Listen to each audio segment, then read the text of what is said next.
I first talk about the basic technology part. I hope after this course you have basic idea how to make the design, what kind of thing you have to consider. Also understand the advantage and also some cases limitation of the technology, what you should consider. I will now talk about the technology itself, that why chilled beams. When we are talking about the cooling demands, is that in Europe we are talking about cooling demands something like 250 watts per linear meter, but it's possible to be higher. In many European countries, the maximum cooling demand is reduced quite a lot. Here is an example of the installation of the units, how it looks like. This is the exposed installation. I will talk about now for the systems.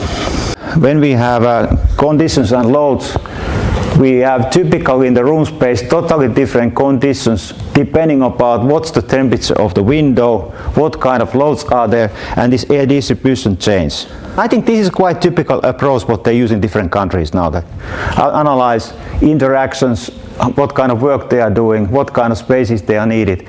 But the problem is that companies change their layouts or their organization and they need totally different needs. And this is the big challenge for air conditioning and ventilation, how we can handle those situations.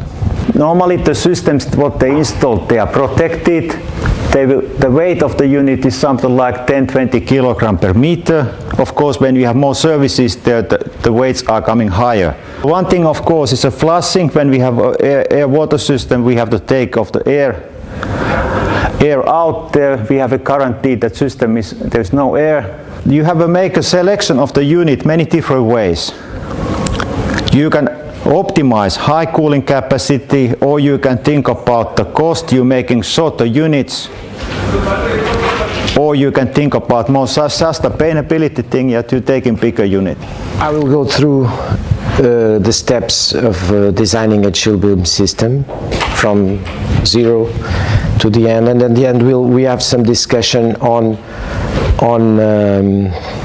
chilled water system design and air handling unit configuration for chilled beam systems.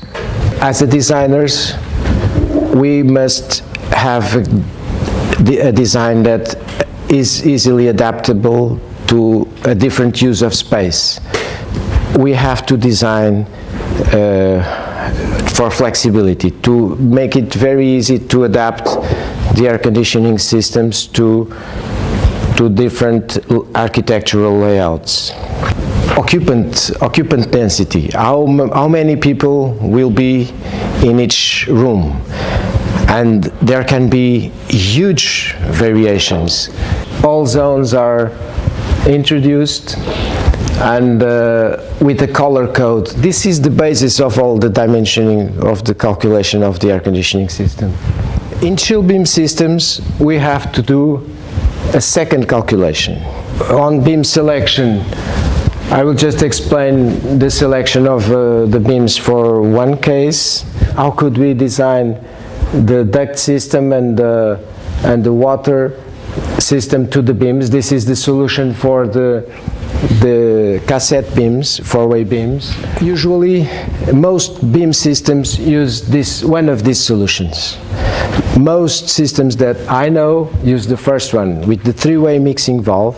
So but the best solution for me is to discuss different air handling unit configurations that could be used.